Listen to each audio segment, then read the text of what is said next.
हिंदू दर्शन का एक अमर ग्रंथ कुरुक्षेत्र के युद्ध क्षेत्र पर प्रकट होता है। यह महाकाव्य भगवान कृष्ण और योद्धा अर्जुन के बीच एक संवाद जीवन, मृत्यु, कर्तव्य और ईश्वर की खोज जैसे गहन प्रश्नों में उतरता है। इसके श्लोक युगों युगों से गूंजते रहे हैं, साधकों को उनकी आध्यात्मिक यात्रा पर मार्गदर्शन और ज्ञान प्रदान करते हैं। युद्ध क्षेत्र जीवन के क्षेत्र का प्रतीक है, जहां हम अपनी दुविधाओं और विकल्पों का सामना करते हैं। अर्जुन का रथ हमारे अपने मन का रथ बन जाता है, जो विपरीत भावनाओं और इच्छाओं से अलग अलग दिशाओं में खींचा जाता है। जैसे ही शंख युद्ध की घोषणा करते हैं, महान धनुर्धर अर्जुन संदेह और निराशा से घिर जाते हैं। यह आंतरिक संघर्ष एक गहन संवाद का मंच तैयार करता है, जो धर्म, कर्तव्य और जीवन के उद्देश्य के सार की पड़ताल करता है। एक विशाल धूल भरे मैदान की कल्पना करो, जो जहां तक नजर जाती है फैला हुआ है। सूरज बेरहमी से चमक रहा है, इकट्ठी हुई सेनाओं पर लंबी परछाई डाल रहा है। यह कुरुक्षेत्र है, धर्म का क्षेत्र, जहां एक महत्वपूर्ण युद्ध शुरू होने वाला है। राज्यों का भाग्य अधर में लटका हुआ है। लेकिन इससे भी महत्वपूर्ण बात यह है कि धार्मिकता की धारणा दांव पर लगी है। इस पवित्र भूमि पर दो शक्तिशाली परिवार एक ऐसे संघर्ष के लिए तैयार हैं, जो इतिहास का रुख तय करेगा। वातावरण तनाव से भरा है। जल्द ही पूरे मैदान में स्टील के स्टील से टकराने की आवाज गूंजेगी। लेकिन अभी के लिए एक भयानक सन्नाटा छाया हुआ है। यह विचारधाराओं का टकराव है, अच्छाई और बुराई के बीच संघर्ष है। महाभारत की महागाथा में एक निर्णायक क्षण है। हे राजा धृतराष्ट्र, मैं कुरुक्षेत्र के पवित्र मैदान पर विशाल सेनाओं को इकट्ठा हुआ देखता हूं। योद्धा तैयार हैं, तनाव स्पष्ट है और हवा प्रत्याशा से भरी है। अंधे राजा धृतराष्ट्र, कौरवों के पिता, अपने महल में बैठे हैं, कुरुक्षेत्र में घट रही घटनाओं को जानने के लिए उत्सुक हैं। उनके साचार्योटी संजय, जिन्हें ऋषि व्यास ने दिव्य दृष्टि का आशीर्वाद दिया है, मीलों दूर घट रहे दृश्य का वर्णन करते हैं। सेनाएं पंक्तिबद्ध हैं, शंख बज चुके हैं और योद्धा युद्ध करने के लिए तैयार है। हथियारों का टकराव, गिरने वालों का रोना, यह सब बहुत स्पष्ट है। संजय के शब्द धृतराष्ट्र को युद्ध के मैदान के बीचों बीच ले जाते हैं। हम पाठक इस असाधारण बातचीत के भागी बन जाते हैं, महाभारत के केंद्र में पहुंच जाते हैं। तनाव असहनीय है मेरे राजा, योद्धा तैयार हैं, उनके दिल डर और दृढ़ संकल्प दोनों से भरे हैं। धृतराष्ट्र और संजय के बीच संवाद केवल एक वर्णन से कहीं अधिक है। यह एक साहित्यिक उपकरण है, जो हमें महाकाव्य के केंद्र में खींचता है। हम उनकी आंखों से सामने आ रहे नाटक का अनुभव करते हैं, प्रत्याशा, भय और नैतिक दुविधाओं का अनुभव करते हैं, जो युद्ध के मैदान में व्याप्त हैं। संजय के शब्द हमारी आंखें और कान बन जाते हैं, हमें उस समय और स्थान पर ले जाते हैं, जहां मानवता का भाग्य अधर में लटका हुआ है। एक तरफ कौरवस है, महत्वाकांक्षी और सत्ता के भूखे दुर्योधन के नेतृत्व में 100 भाई। उनका सिंहासन का दावा छल और विश्वासघात में निहित है। उनके कार्य लालच और ईर्ष्या से प्रेरित हैं। वे अधर्म की ताकतों का प्रतिनिधित्व करते हैं, जो धार्मिकता और न्याय से ऊपर व्यक्तिगत लाभ को प्राथमिकता देते हैं। उनका सामना पांडवों से है, 5 भाई जो अपनी धार्मिकता, साहस और धर्म के प्रति अटूट प्रतिबद्धता के लिए जाने जाते हैं। महान युधिष्ठिर के नेतृत्व में वे सद्गुण और ईमानदारी का प्रतीक हैं, अपने सही स्थान और न्याय की बहाली के लिए लड़ रहे हैं। कौरवा सेना विशाल है, भीष्म, द्रोण और कर्ण जैसे प्रसिद्ध योद्धाओं के साथ एक दुर्जय बल है। पांडवा सेना हालांकि छोटी है, उनके उद्देश्य की धार्मिकता और स्वयं भगवान कृष्ण के समर्थन से मजबूत है। जैसे ही दोनों सेनाएं आमने सामने खड़ी होती हैं, अपनी क्रोध की शक्ति को छोड़ने के लिए तैयार अर्जुन, अपने समय के महानतम धनुर्धर, गहरे निराशा की भावना से अभिभूत हो जाते हैं। हे कृष्ण, मुझे दोनों सेनाओं के बीच ले चलो, ताकि मैं उन लोगों को देख सकूं जिनसे मुझे लड़ना है। अर्जुन का हृदय उनके सामने के दृश्य से टूट जाता है। हे कृष्ण, मेरे अपने कुटुंबियों को युद्ध के लिए तत्पर देखकर मेरे अंग शिथिल हो रहे हैं। मेरा मुख सूख रहा है, मेरा शरीर कांप रहा है और मेरे रोंगटे खड़े हो रहे हैं। वह अपने प्रिय पितामह भीष्म, अपने पूज्य गुरु द्रोणाचार्य और अपने प्रिय मित्र कर्ण को अपने खिलाफ खड़ा देखते हैं। मुझे न विजय की इच्छा है कृष्ण, न सुख की न राज्य की। उनके रक्त को बहाने का विचार, उनकी मृत्यु के लिए जिम्मेदार होने का विचार उन्हें असहनीय पीड़ा से भर देता है। राज्य का क्या लाभ कृष्ण, या सुख का, या यहाँ तक कि जीवन का भी, जब वे जिनके लिए मैं इन्हें चाहूंगा सभी यहाँ युद्ध के लिए खड़े हैं।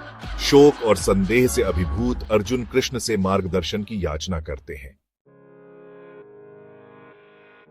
अर्जुन की पीड़ा मृत्यु का भय नहीं है, यह एक ऐसे व्यक्ति की पीड़ा है जिसे एक योद्धा के रूप में अपने धर्म और अपने परिवार के प्रति अपने प्यार के बीच चयन करने के लिए मजबूर किया जाता है। वह अपने अस्तित्व के उद्देश्य पर ही सवाल उठाते हैं, यह सोचते हुए कि क्या अपने ही रिश्तेदारों पर हिंसा करना कभी उचित ठहराया जा सकता है। वह अपने धनुष और बाण नीचे रख देते हैं। उनका शरीर सिसकियों से भर जाता है। मैं नहीं लड़ूंगा, वे घोषणा करते हैं। उनकी आवाज भावना से रूंधी हुई है।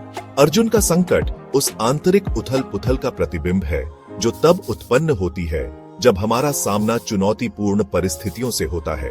उनका भावनात्मक उथल पुथल एक शक्तिशाली अनुस्मारक के रूप में कार्य करता है कि सबसे शक्तिशाली योद्धा भी अंतरात्मा की पीड़ा से मुक्त नहीं होते हैं।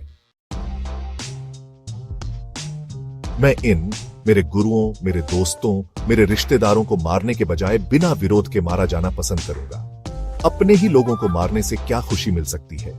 उनके शब्द दुहक से भरे हुए हैं, उनके परिवार के प्रति गहरे सम्मान और स्नेह को दर्शाते हैं, यहाँ तक कि वे भी जो युद्ध में उनके खिलाफ खड़े हैं। अर्जुन की दुविधा प्रेम, वफादारी और करुणा के मूलभूत मानवीय मूल्यों में निहित है।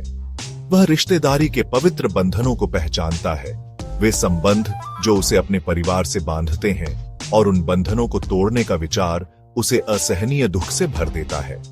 उसका लड़ने से इनकार कायरता से नहीं, बल्कि सहानुभूति की गहरी भावना और जीवन की परस्पर जुड़ाव की गहरी समझ से उपजा है। अर्जुन की नैतिक दुविधा हमें अपने स्वयं के मूल्यों की जांच करने, जीत की कीमत पर सवाल उठाने और अपने कार्यों के दीर्घकालिक परिणामों पर विचार करने के लिए चुनौती देती है। अर्जुन की निराशा और मार्गदर्शन के लिए उनकी याचना भागवत नारटोरा की गहन शिक्षाओं का मंच तैयार करती है। कृष्ण अर्जुन की पीड़ा की गहराई को महसूस करते हुए जीवन, मृत्यु, कर्तव्य और ईश्वर के स्वभाव के रहस्यों को उजागर करना शुरू करते हैं। दोनों सेनाओं के बीच फंसा रथ मानव दुर्दशा का प्रतीक बन जाता है। विरोधी ताकतों के बीच स्थित दिशा और स्पष्टता की तलाश में कृष्ण के शब्द मार्गदर्शक प्रकाश बन जाते हैं, धर्म के मार्ग को रोशन करते हैं और अर्जुन को निराशा के अंधेरे से बाहर निकालते हैं।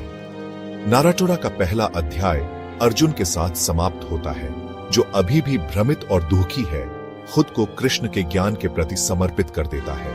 मैं आपका शिष्य हूं और मैंने आपकी शरण ली है, कृपया मुझे निर्देश दें, क्योंकि मैं अपने कर्तव्य के बारे में भ्रमित हूं। समर्पण का यह कार्य अर्जुन के आध्यात्मिक जागरण की शुरुआत का प्रतीक है, भ्रम से स्पष्टता तक, निराशा से ज्ञानोदय तक की उनकी यात्रा। Gap 3S। अर्जुन निराशा के कगार पे खड़ा है, चारों तरफ गहरा सन्नाटा। अपने कर्तव्य और धर्म की दुविधा उसके सीने पर भारी पत्थर की तरह है, उसे जकड़े हुए। ऐसे समय में कृष्ण ने फैसला किया कि वो अर्जुन को जीवन और मृत्यु से परे ब्रह्मांड का सत्य दिखाएंगे। रथ युद्ध के मैदान में रुका हुआ है, कृष्ण की आवाज सन्नाटे को चीरती हुई, शांत पर शक्तिशाली, जैसे पहाड़ों को चीरती हुई नदी। वो आत्मा के अमर होने की बात करते हैं, शरीर के नश्वर होने की बात करते हैं और धर्म के महत्व को समझाते हैं। कृष्ण के वचन अर्जुन के नजरिए को बदल देते हैं, उसे क्षणिक से अनंत की ओर ले जाते हैं, नश्वर से अमर की ओर। वो बताते हैं कि आत्मा अमर है, ना तो मारती है, ना मारी जा सकती है। ये ज्ञान अर्जुन के भ्रम और निराशा के अंधेरे में प्रकाश की किरण बन के आता है। कृष्ण के शब्द अर्जुन के हृदय में गूंजते हैं, एक ऐसा बदलाव लाते हैं जो उसके अज्ञान के पर्दे को हटाने लगता है। युद्ध का मैदान, जो पहले विनाश का प्रतीक था, अब आध्यात्मिक जागृति के पवित्र भूमि में बदलने लगता है। इस महत्वपूर्ण मोड़ पर कृष्ण की शिक्षाएं अर्जुन के दिल में स्पष्टता की चिंगारी जगाती हैं। उसे अब पूरी तस्वीर दिखाई देने लगती है। वो समझने लगता है कि उसके कर्म एक दिव्य नाटक का हिस्सा है, एक ऐसी ब्रह्मांड व्यवस्था जिसका सम्मान और पालन करना जरूरी है। यहीं से अर्जुन के आंतरिक परिवर्तन और आगे आने वाली गहन शिक्षाओं का मार्ग प्रशस्त होता है। 3S cap. अगले भाग के लिए बने रहें और लाइक और सब्सक्राइब करना न भूलें। भागवत नाराटोरा का पहला अध्याय हालांकि एक युद्ध के मैदान पर केंद्रित है, नैतिक दुविधाओं का सामना करने और संकट के समय में मार्गदर्शन प्राप्त करने के सार्वभौमिक मानवीय अनुभव की बात करता है। अर्जुन का संघर्ष संस्कृतियों और पीढ़ियों में गूंजता है, हमें याद दिलाता है कि महानतम नायक भी संदेह, भय और कठिन विकल्पों के बोझ से जूझते हैं। अर्जुन की दुविधा जीवन की जटिलताओं को उजागर करती है, जहां सरल उत्तर अक्सर हमें नहीं मिलते हैं और हम विपरीत भावनाओं और नैतिक दायित्वों के चक्रव्यूह में नेविगेट करने के लिए मजबूर होते हैं। उनका भावनात्मक उथल-पुथल एक शक्तिशाली अनुस्मारक के रूप में कार्य करता है कि सबसे शक्तिशाली योद्धा भी अंतरात्मा की पीड़ा से मुक्त नहीं होते हैं। इसलिए पहला अध्याय भागवत नाराटोरा की गहन शिक्षाओं के लिए एक शक्तिशाली परिचय के रूप में कार्य करता है।